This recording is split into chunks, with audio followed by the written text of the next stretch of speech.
Pues ya estamos de regreso, continuamos con nuestra tertulia. Yo le devuelvo a usted el uso de la palabra. Bien. Estaba usted comentando, si yo no recuerdo mal, haciendo un cálculo sobre lo que habría que inyectar a la economía española proporcionalmente, viendo lo que se va a inyectar a Chipre. Sí, efectivamente. Estaba diciendo y que no hay en el mundo dinero, como el decía la equivalente, copla, vamos. No, pues no lo hay. 600.000 millones de euros es imposible. Pero bueno, el problema viene por otro lado. La primera, hay dos cuestiones muy graves. La primera, la Unión Europea, aparte de que, como he dicho al principio, me parece que ha gestionado esto de una manera digna del señor Rajoy y del señor Zapatero juntos, y la segunda, que ha mandado una señal clara e inequívoca. Cosa que aquí venimos diciendo desde hace muchísimo tiempo y que no nos ha creído mucha gente, y es que los depósitos que ustedes tienen en los bancos, aunque sean inferiores a los 100.000 euros, no están seguros. Les hemos dicho aquí, por activa y por pasiva, desde hace, pues no me acuerdo, pues probablemente hace un año o año y pico, que pusieran a salvo su dinero, y hemos explicado cómo podían hacerlo. Bien, aquí lo tienen. Como ven ustedes, ni siquiera los depósitos de menos de 100.000 euros están a salvo, y además porque les van a practicar una quita. Primero era casi el 7%, les ha dado vergüenza, que se lo podían haber pensado antes, y lo han bajado al 3%. Bien, ¿en qué les afecta esto a ustedes, señoras y señores? Pues nada, es la demostración más palpable de que su dinero en el banco no está seguro. Porque es que además hay un corralito. Es decir, usted tiene el dinero en el banco, pero no lo puede sacar. Dice, sí, doña Antonia, usted tiene efectivamente 30.000 euros en este banco y son suyos, y nosotras no se lo discutimos. De momento le quitamos el 3% para empezar a hablar, pero el resto no lo puede usted sacar. Se queda aquí hasta que nosotros digamos. Bien, esto es el corralito. Y la segunda cuestión, le cedo ahora la palabra a don Emilio para no abusar demasiado, pero luego hablaré de ella. La segunda cuestión, se la apunto ahora, es que España es muy difícil que pueda superar este año sin ir a una situación parecida a la de Chipre. Hombre, yo no sé si parecida o no a la de Chipre, pero lo que sí que es cierto... Luego les voy a hacer una pregunta al respecto. Ya vengo oyendo desde hace un par de semanas que el Gobierno estaría estudiando el preparar lo que se llama el decreto Guindos 3, que es un nuevo... ¿El decreto Guindos 3? Sí, el Guindos 3. Si ha hecho 3 rescates bancarios, a ver. cada uno de los cuales nos ha costado un ojo de la cara, pues también sacan decretos. ¿Qué es el Guindos 3? El Guindos 3 pues sería un nuevo decreto de exigencias de capital en la banca, no en este caso por todo lo que es la caída de precios de los activos relacionados con el sector inmobiliario, sino directamente ya de préstamos a todo tipo de empresas, ¿no? ¿Y esto pues por qué es? Bueno, pues porque está aumentando la morosidad, porque hay una morosidad encubierta, en gran medida, en buena medida, propiciada por las administraciones públicas con los impagos a sus proveedores, en gran medida también por lo desastroso que es la política de este gobierno, subiendo impuestos en lugar de recortar gastos, que en contra de lo que se decía respecto al rescate bancario, que había llegado el dinero y que iba a empezar ya a fluir el crédito, pues resulta que ahora que se están descubriendo pues nuevos problemas que pueden obligar a un nuevo decreto de solvencia de las entidades bancarias, fundamentalmente, como siempre, de las cajas de ahorros, que es lo que han gestionado y destrozado los políticos, ¿no? Y lo digo pues en relación con lo que comentaba antes don Roberto respecto al informe de Standard & Poor's y al informe de Merrill Lynch sobre la banca española, que este es un problema añadido a tener en cuenta, que muy probablemente pues puede conducirnos, como ya ha empezado a apuntar don Roberto, pues a que tengamos que solicitar este año un segundo rescate a la Unión Europea. Bien, bueno, sí, efectivamente, eso es cierto, pero que es una cosa que no es de ahora. Es decir, la morosidad lleva creciendo exponencialmente desde hace desde hace ya muchos meses. La morosidad real, esto no es descubrir nada, es bastante superior a la morosidad oficial, y como consecuencia de ello, el problema ya no es solo un problema del ladrillo, es un problema de que nadie paga a nadie en este país, ni siquiera las administraciones. Pero luego a esto hay un problema añadido, que es el problema de la deuda soberana, que ya veremos lo que pasa si la degradan a bono basura, porque antes he dicho, no sé si he dicho que la bajarían a bono basura o he dicho que le bajarían un escalón, pero es que es lo mismo, es decir, estamos un escalón por encima del bono basura y pasaríamos a estar a bono basura, según Bank of America Merrill Lynch, en el segundo semestre de este año. Pero bien, ¿por qué les digo a ustedes, señoras y señores, que España puede tener una situación muy parecida a la de Grecia, pero multiplicada por 17 o 18, que es el tamaño de nuestra economía en más? Por varias razones. La primera, hemos superado, la deuda ha superado ampliamente el 100% del PIB. Me estoy refiriendo a la deuda total, lo que llama el Banco de España pasivos circulantes. No me estoy refiriendo a la deuda que llaman computable, que es se lo he dicho muchas veces, es un apaño de los burócratas de Bruselas que no recoge la totalidad de la deuda. Pero lo que debemos, por lo que pagamos intereses y lo que tenemos que devolver, son ahora mismo cerca ya de 1,1 billones de euros. Y eso es el 105, 106 o 107% del PIB, si es que nos creemos el PIB oficial, que tampoco es así. Pero bien, primer punto. Segundo punto, más grave todavía, la deuda está creciendo exponencialmente. Ha crecido en el año 2012, ha crecido al 20%. La de todas las administraciones. Algunas administraciones territoriales, además, están en una situación desesperada, como es el caso de Valencia, donde la relación de deuda a PIB de la región es absolutamente para cortarse las venas. Bien, tercera cuestión. En los semanas que llevamos del año 2013 nos han endeudado esta banda de irresponsables que nos gobiernan en más de 70.000 millones de euros, más de 5.000 millones de euros a la semana, de los cuales 40.000 millones han sido para devolver vencimientos y otros 30.000 de deuda nueva.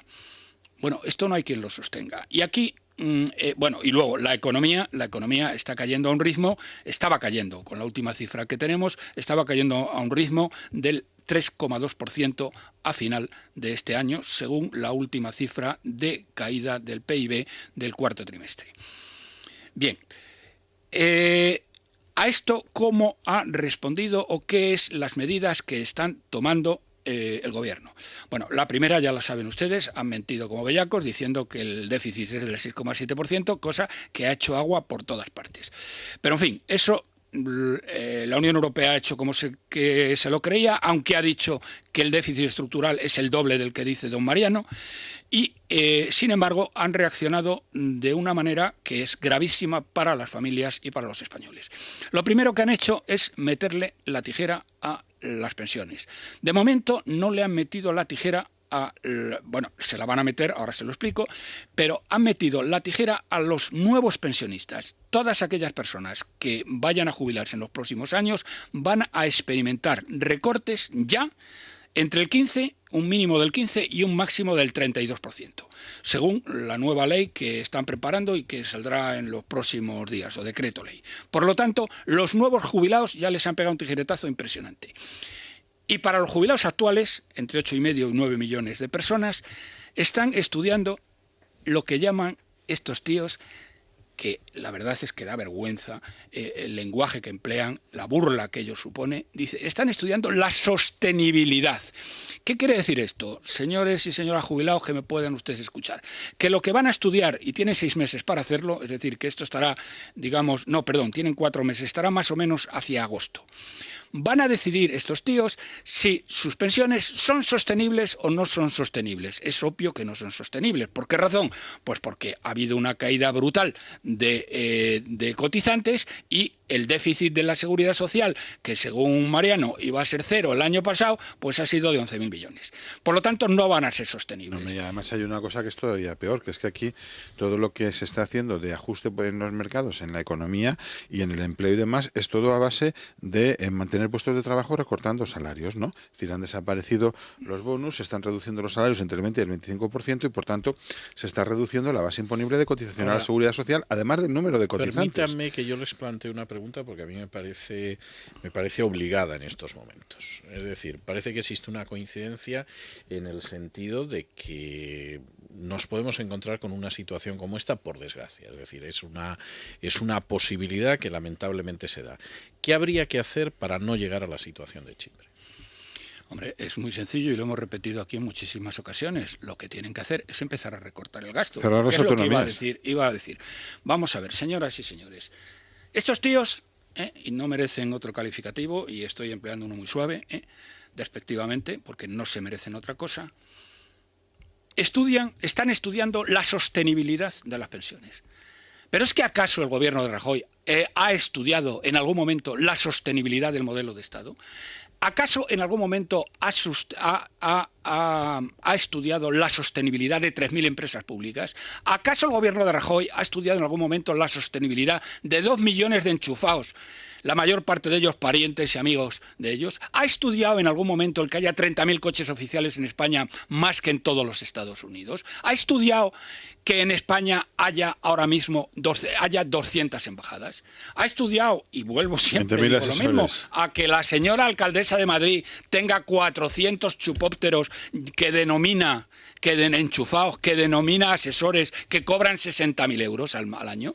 Es decir, están estudiando, señoras y señores, de qué manera van a aplastar a la sociedad civil, de qué manera nos van a llevar al hambre, pero en ningún momento, respondiendo a lo que usted me dice, están estudiando la sostenibilidad del gasto público brutal. Bien, y eso es lo primero que hay que hacer, recortar el gasto. ¿Coincide usted, matiza o niega? Vamos a ver, yo creo que con independencia de la crisis, el problema de las pensiones, como el problema de la financiación de la sanidad, es un problema que es de largo plazo y que se sabía hace años que lo íbamos a tener por una cuestión tan simple y sencilla como es la demografía española, ¿no? Es decir, ya en 1995 se sabía que el envejecimiento de la población se iba a producir porque se sabe cuántos españoles hay, qué edad tenemos cada uno de nosotros, ¿no? Y lo único que ha hecho esta crisis pues ha sido agravar el problema porque están desapareciendo cotizantes y porque los que cotizan cada vez menos porque ganan cada vez menos. Eso es obvio, sí. Pero el problema de fondo estaba ahí. Entonces, ¿qué hicieron el Partido Popular, el Partido Socialista, Comisiones Obreras y la UGT con el tema de las pensiones? Pues firmar el Pacto de Toledo. Lo que está haciendo el gobierno es aplicar las medidas del Pacto de Toledo. Lo que firmaron todos para mantener el sistema sin cambiar el sistema. Cuando teníamos otra opción, porque además nos lo vienen advirtiendo desde hace 15 años el Fondo Monetario Internacional, la OCDE, el Banco Central Europeo, la Comisión Europea, por poner solamente 4 ejemplos, ¿no?, de gente que tiene bastantes buenos servicios de estudios, ¿no?, y que saben cómo estas cosas. O bueno, aquí en España, pues nuestro antiguo compañero de tertulia, el profesor Barea, y otra serie de gente que ha trabajado en el tema, que para mantener el sistema, que había que entender que teníamos un problema de envejecimiento de la población que iba a implicar necesariamente más gasto público, porque claro, las personas mayores se ponen más enfermos y si hay más pensionistas, ¿qué vamos a hacer? No nos podemos prescindir de ellos. Pues entonces lo que había que hacer era ir preparando el presupuesto para financiar esos mayores gastos en materia de pensiones y en materia de sanidad, ¿no? ¿Qué es lo que ha hecho este gobierno? ¿Qué es lo que han hecho los gobiernos anteriores? Nada de eso. Lo que han hecho ha sido euro que entraba en la caja, dedicarlo a gastar en otra serie de temas, ¿no? Creando puestos de trabajo artificiales, empresas públicas para colocar a los amigos y similares, ¿no? Entonces, no es una cuestión de que la crisis haya puesto en tela de juicio el sistema de protección social español. Es que lo han puesto los políticos porque la crisis no es nada más que un elemento que agrava todavía más un problema que ellos no quisieron corregir para mantener el sistema tal cual. Y la mejor expresión de ello es la firma del Pacto de Toledo entre el Partido Socialista, el Partido Popular y los 2 principales sindicatos de este país. Bien, siguiendo un poco el hilo de lo que estaba comentando antes, y por si acaso ha quedado alguna duda, señoras y señores, yo creo que está más claro que el agua, vamos, señoras y señores pensionistas, cuando termine este estudio que ha encargado el señor Rajoy de la sostenibilidad, la conclusión del estudio va a ser obvio que no es sostenible y les van a pegar ustedes un tajo, no sé cómo ni por dónde, pero desde luego les van a pegar un tajo en las pensiones, probablemente parecido al que les han decidido ya hacer a los nuevos pensionistas. En segundo lugar, no van a recortar nada de lo que tienen que recortar. Saben ustedes que Artur Mas ya ha dicho que va a dejar de ajuntarse con la Esquerra si le damos más dinero. Pero que se guarda, por supuesto, en la bolsa la posibilidad de convocar un referéndum. Yo lo que me pregunto es si Artur Mas, cuando hace este tipo de declaraciones, es que empieza a darse cuenta de que fuera de España hace todavía bastante más frío que dentro de España. Pero aquí hace frío, Mire usted, y no lo digo solamente por No le esto. voy a repetir a usted lo que me han dicho extranjeros de las más diversas extracciones nacionales sobre lo que piensan de Cataluña, no ya del nacionalismo catalán, de Cataluña, porque sería abiertamente querellable, a pesar de que me limitaría a repetir verbatim, es decir, literalmente lo que me han dicho. Ya, bueno, dejemos por hoy de momento eso, me voy a centrar en este tema. Bueno, les estaba diciendo a ustedes, nivel de deuda, crecimiento, y el otro tema que señala el informe sobre la situación de la banca española y la situación económica española, digamos, que ha salido hace 2 o 3 días, a mí me lo mandaron hace 3 días, Bank of America Merrill Lynch, es el problema de cómo se financia la deuda soberana española. Bien, el problema es que la deuda soberana española se está financiando en su mayor parte con dinero, bueno, en su mayor parte probablemente pues el 80 o el 90% de la deuda a medio y largo. No lo están comprando extranjeros. Entonces, esto lo están comprando los bancos españoles y, según Bank of America Merrill Lynch, tendrían que comprar 70.000 millones de euros en el año 13. Bueno, esto significa que toda la liquidez y hasta los botones de las ordenanzas de los bancos los tendrían que dedicar a comprar deuda española. Bank of America Merrill Lynch cree que la banca española no va a tener capacidad para ello, pero a su vez cree también, y máxime después de lo que ha pasado en Chipre, que desde luego los extranjeros no van a comprar un céntimo de banca de deuda española. Entonces, con todos estos ingredientes bueno, tendría que ser una especie de milagro de los panes y los peces, y de esos no han vuelto a suceder. Usted sabe mucho de eso, don César, y no, yo pero creo además que no. es que no le veo yo a Montoro haciendo eso. Salvo para llevarse los panes y los peces de los demás. Eso lo sabe hacer. Ateo, o sea que... Eso sí lo sabe. Montoro hacer. es ateo. Sí. Pues mire, le adelanto a usted que no es su peor defecto, ¿eh? O sea, hay gente que es atea y es muy decente. Y quién sabe si contará con la misericordia de Dios. Creo que no es el caso de Montoro. Bien, bueno, señoras y señores, con esto les estoy tratando de decir que si realmente esto sigue así, por este camino, la situación de Chipre ha empeorado la situación mucho más todavía y ha agravado la situación mucho más y la agravará mucho más en las próximas semanas. Es metafísicamente imposible, yo no lo veo. Está aquí el señor Rayo, que sabe mucho de esto, a ver si él ve la solución, pero yo no veo la posibilidad de que no nos intervengan en algún momento de este año. Aquí a lo que vamos, yo creo que es una cuestión que ya hemos planteado aquí en este programa varias veces. Vale, las primeras subastas de deuda del año se saldaron bien para el gobierno, pues porque había liquidez, porque había gente que estaba volviendo, porque España todavía no había quebrado, pues por una serie de razones, pero que esa fiesta no iba a durar en cuanto pasara cualquier cosa prevista o imprevista. Bueno, pues ha pasado lo imprevisto, que es la situación de Chipre, y a partir de ahora vamos a ver a qué tipo de interés nos vamos a empezar a financiar nosotros en el mercado. Entonces, ¿qué va a ocurrir? Hoy, de momento, las intervenciones del Banco Central Europeo han conseguido frenar la escalada de la prima de riesgo, porque hemos amanecido con un espectáculo para el tipo el bono español, francamente preocupante, mucho peor que para el italiano, por cierto, ya que aquí Rajoy tanto hablaba de que si convergíamos con el italiano o no, bueno, pues estábamos en situación mucho peor, y hoy nos ha salvado el Banco Central Europeo. Te puede salvar un día, pero no te va a poder salvar semana tras semana, lo cual quiere decir que vamos, pues probablemente camino de la intervención este verano, de un nuevo ajuste presupuestario. Acaba de llegar don Juan Ramón Rayo. ¿Usted coincide, antes de hablarnos de las alegres y halagüeñas portadas de la prensa económica de mañana, usted coincide con el panorama que dibujan don Roberto y don Emilio, o es que hoy están un poco trastornados por una presencia que tenemos aquí? Desde julio del año pasado estamos en manos de Draghi, con lo cual la cuestión es cuándo Draghi deja de sus manos. De imprimir y de ir de farol, porque de momento todavía no ha impreso mucho, pero dice que está dispuesto a imprimir, pero claro, el farol se va volviendo cada vez mayor, y la credibilidad de que lo va a terminar cumpliendo pues cada vez más pequeña. Desde luego, lo que es absurdo es pensar que este año vamos a cerrar con un 4,5% de déficit, y ese es el compromiso para que no se dispare de manera estratosférica nuestra deuda como ya se está disparando. Noticia de última hora, estaba reunido el Eurogrupo tratando de renegociar el caso de Chipre y la verdad es que, bueno, se le ha ido la boca al ministro griego, con lo cual fiabilidad todavía no tiene mucha, pero en todo caso parece que se ha llegado a un acuerdo que mejora algo, al menos a entender de algunos, de mí en particular, que mejora lo que se aprobó este fin de semana.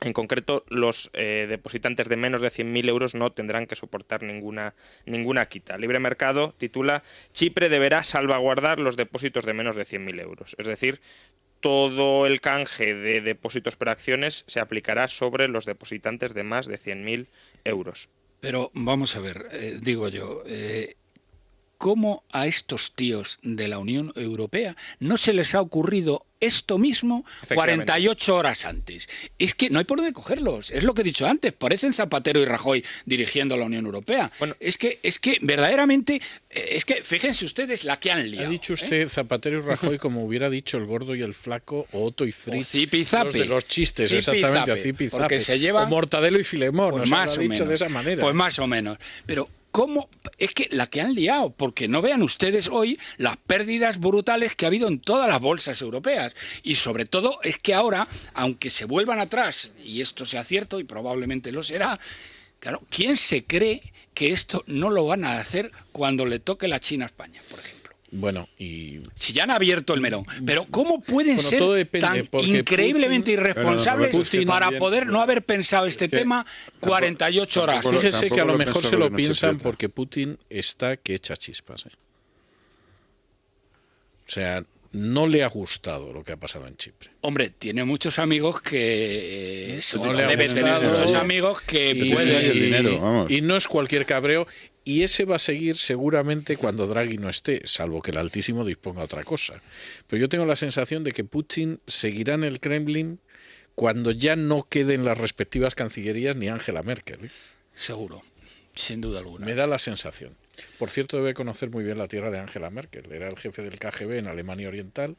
O sea que si no tiene hasta un dossier del padre de Angela Merkel, hombre, milagro va a ser. Seguramente, porque Angela Merkel, bueno, pues era una disidente de alguna manera. Su padre era un disidente, era un pastor. Sí. Entonces tendría que tener...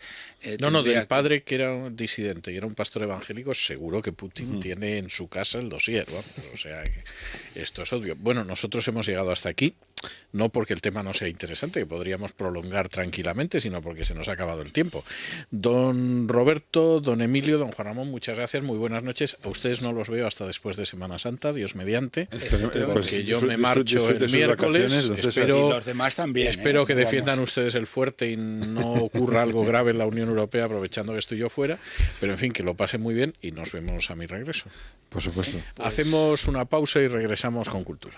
Es la noche de César. Cuando conduces el coche